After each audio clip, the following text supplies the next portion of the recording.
नमस्कार, अगला स्टेशन शिव बिहार है। यहां से आगे जाने के लिए नीचे उतरकर ट्रैक्टर ट्रॉली पकड़े। क्या हुआ? सुनकर जज्बात बदल गए, हालात बदल गए।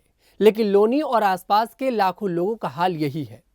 बारिश में शांतिनगर, इंदिरापुरी, लोनी, ट्रोनिका सिटी और करावल नगर से शिव बिहार मेट्रो तक आने जाने के लिए लोगों को ट्रैक्टर ट्रॉली में बैठना पड़ता है। मेट्रो के डिब्बों में भले ऐसी अनाउंसमेंट ना होती हो, लेकिन यहाँ सफर करने वाले जानते हैं कि स्टेशन से उतरते ही प्रशासन का पूरा सिस्टम हाफने लगता है। दिल्ली मेट्रो ने गाजियाबाद तक लोहे की पटरियां बिछा दी, चमचमाती ट्रेनें भी दौड़ा दी, लेकिन मुश्किलें वहीं की वहीं खड़ी रहीं।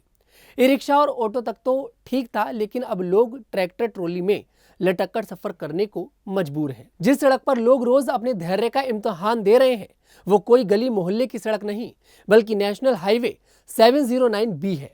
दिल्ली को बागपत, सहारनपुर और यमुनोत्री धाम से जोड़ने वाली धुरी। इसे स्क्रीन पर दिए चित्र से आसानी से समझें।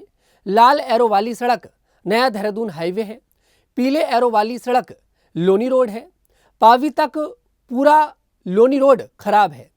पावी के बाद जहां देहरादून हाईवे इस सड़क से मिल जाता है, वहां ये सड़क सही है।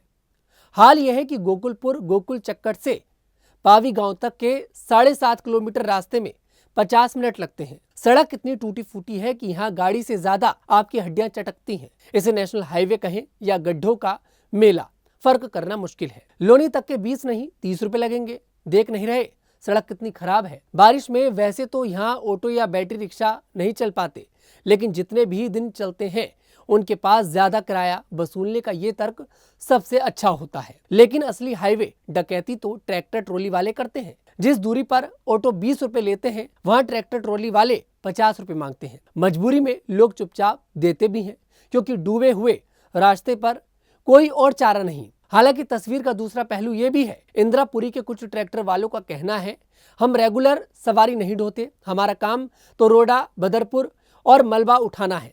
कभी कभार चक्कर लगाते वक्त कोई मदद मांग ले तो बैठा लेते हैं, पैसे भी नहीं लेते, बस आगे छोड़ देते हैं। यानी जिन्हें लोग मजबूरी की सवारी मानते हैं, वे खुद भी इसे मजबूरी का हिस्सा कहते हैं। असली दोष तो उस प्रशासन का है जिसने इस खालीपन को भरने के लिए कोई इंतजाम नहीं किया। हल्की हल्की बारिश हो रही थी। स्टेशन से भीगे कपड़ों में लोग बाहर निकल रहे थे, तभी पीछे से आवाज आई। बारिश में सभापुर पुस्ता रोड तक सड़क ऐसी ही रहती है, हर बार ऐसा ही होता है। पीछे देखा तो एक शख्स गोद में बच्चा लिए खड़ा था।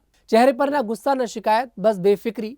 उसकी बेपरवाह आवाज ने सच्चाई बयां कर दी। यहाँ के लोग अब हालात से लड़ते नहीं, समझौता करते हैं। लोग हालात से चाहे जितना भी समझौता कर लें, मगर परेशानी तो है ही। शिव बिहार स्टेशन के नीचे होटल चलाने वाले रवि पांचाल इसी बेबसी का उदाहरण है। वे कहते हैं, 1 साल पहले ये होटल किराए पर लिया था। सोचा था कि मेट्रो स्टेशन के नीचे धंधा चमकेगा, लेकिन यहाँ तो हालात ही उल्टे निकले। बरसात हो तो पानी भर जाता है, बरसात ना हो तो धूल मिट्टी उड़ती है।